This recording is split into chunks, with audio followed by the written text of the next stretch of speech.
Hi, this is John Costa at the Documentary Media Centre. So we're here today at the newsroom and we're going to be speaking to the CEO of Leicester Y, Paul Brown. Paul, thanks very much for taking the time to talk to us today.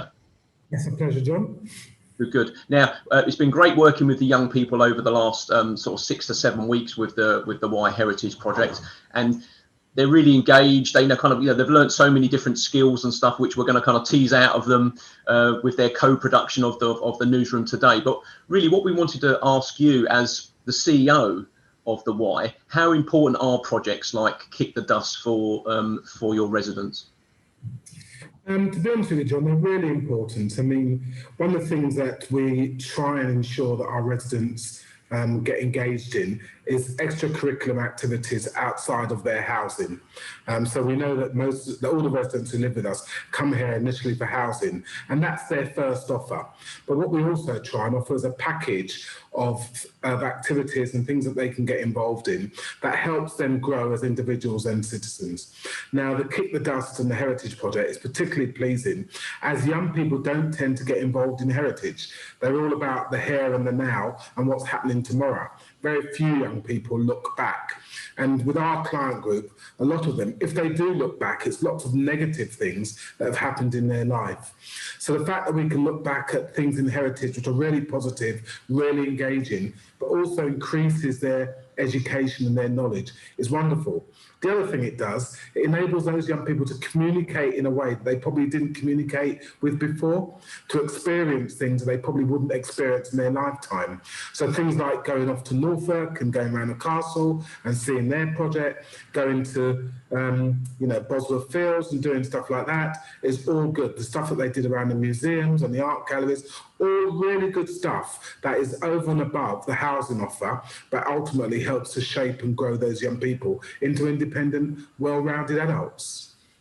Absolutely. And I think also from our perspective as well as kind of independent practitioners that do a lot of work with young people and stuff, it's when you take young people that have come to your organisation because they've been from some traumatic start in their life and things like that, and like you said, predominantly for the housing, what you realise is once you engage them in projects where they're being engaged as individuals with opinions and service people that can use social media, not just as service users, but as individuals, suddenly going to a heritage site and maybe meeting people that they wouldn't normally associate with as well, and having the self-belief that they've got something that can contribute to those organisations engaging with young people as well. Yeah, I mean, last year I went round the Welford Road Cemetery with a group of young people who'd helped to do a commentary, and we got taken a bit of a ghost walk.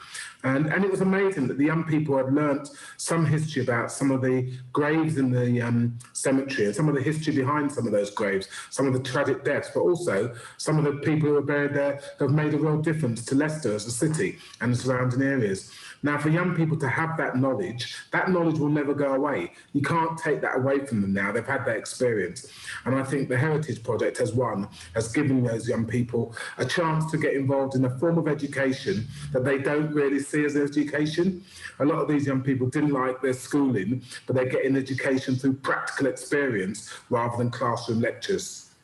Yeah, that's so key, isn't it? It's that kind of education and learning that takes place outside a formal setting, like a classroom. I think that for me is one of the real wonderful things about this project is the fact that I've managed to get my students that I teach at the Montfort University involved as well around creating a digital persona for the Y Theatre, and they've met a few of the guys that we're working with on the Y Heritage Project.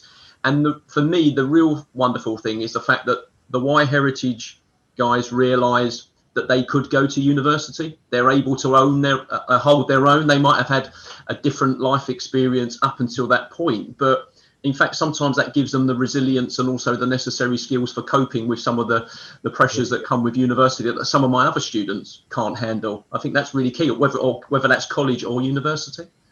Yeah, I mean, a lot of our young people, they're extremely resilient. They've been through challenging backgrounds, and because of that challenge, they've got a load of resilience. What they haven't often got is the confidence. So they may see university as something that's unachievable for them, but they may not even to the point of going onto a campus. But opening up those opportunities to whichever medium you do that, and giving young people the experience of saying, actually, I could be here, I could do this, I've got something to bring to the table, is all positive for our young people. Great. Now, listen, I can't let you get away without mentioning the C word, and I don't mean Christmas. I'm talking COVID-19. And I mean, it's a challenge for everybody because obviously it's affecting everybody in society right across the world. But for you, as someone responsible for an organisation that has multiple sites, multiple services, lots of young people that you're responsible for. How has that been a particular challenge to you, and do you feel as if your staff have risen to that challenge as well? I think the first thing to say on that, John, is that we've been lucky, extremely lucky. We've only had one member of staff go down with COVID, and in terms of actual COVID, no young people yet, to our knowledge. So when you think we've got nearly 100 odd young people living with us and 70 or 80 staff, just to have one go down, who happened to be my PA, so we've been lucky. Some of that luck was about putting things in place very early.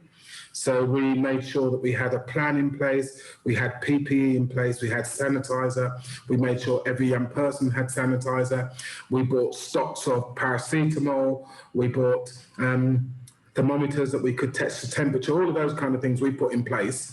But the other thing is that I thought that as a positive business and as a progressive business, that our business continuity policy was relatively good. Well, we had to throw that out the window because it didn't think about COVID. So what we've tried to do is to raise the young people's awareness, raise their knowledge. We've obviously had some staff who've been off because of shielding, etc.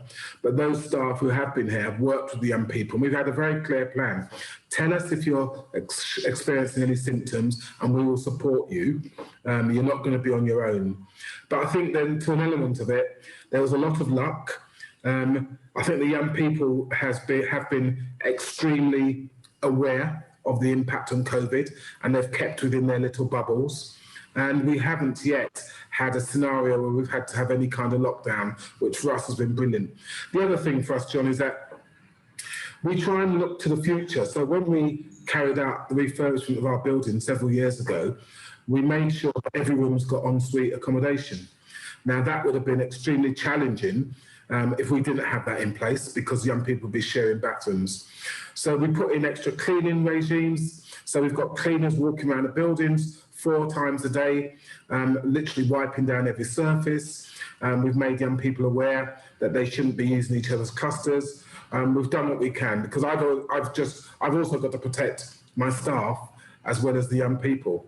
But what we have also done, we've brought in some new initiatives. So we brought in things like, we've done lots of games, lots of mindfulness with young people. The skills coach has been doing things like yoga and getting young people engaged more in non-formal education. So it's been a mixture of luck and a mixture of a little bit of planning. But ultimately, COVID hasn't had a negative impact on the Y. If anything, it's had a positive, because we've been able to access lots more grants out there. They're all labelled as COVID-19 response grant, spend it by yesterday. But it has meant that we're quite good at getting grants. We're quite creative in what we can say. And it's meant that we can try and develop more work with young people using those pots of funding. Fantastic. I mean, I know one of the things that people might know where the location of the Y is because of the Y Theatre. Obviously, you've got this unique relationship, and it's been great to work with the young people as well, because we were able to do something for Heritage Open Day and invite members of the public in as well, using all the sort of, the restrictions to actually experience the Y, and it's, how long it's been around and stuff. So that's been great. So one final thing, I'm going to give you my highlight of the year, and then I'm going to ask you for yours, okay? And obviously, it's got to be the annual report for me, because not only does it detail all the great stuff that you do, but a lot of the photographs that are in here have been taken by one of the young people that we've been working with, Roshana, who suddenly discovered her love of photography, and it's worked its way through to being involved in here as well. It's fantastic. So when you think of this booklet in particular, what would your highlight of the year be? I think for me, when I look at that book, it's hard to pick out individuals. I'd say that all the young people, all the staff have done a great job. It's great that a young woman like Roshana can do some of the photography that's gone into the annual report. And what I would say is that the highlight for me this year in relation to our young people are a couple of things. One is the piece of work they did around museums and the training that they did. The other one was the calendar, because I think the calendar is amazing that young people have actually gone out and taken some shots, some photographs of their city and the bits of things that they see as interesting, and they put together a calendar so they can physically hold something that they have created. And for me, that's really good. I think when you've got someone like Roshana who has found a love of photography, it's how we build on that. And that's not just around putting a camera in Roshana's hands, but saying to Roshana, where do you want to go with this, Roshana? What can you do? How can you take this forward? What skills can you learn? If you're involved in the Heritage Project, can you learn how to develop film and all of that kind of stuff? So I think it's good, and hopefully that will rub off on other young people. But for me, I think the biggest highlight, the annual report's great, but I actually think the calendar is amazing. That's great. Well, listen, thank you very much, Paul, for taking the time to speak to us. I know you're a busy man, so that's been great. And let's, fingers crossed, look forward to a 2021 that's going to be a little bit more free and a little bit more open, and let's see where it goes. Thanks very much for taking the time. Pleasure, John. Take care.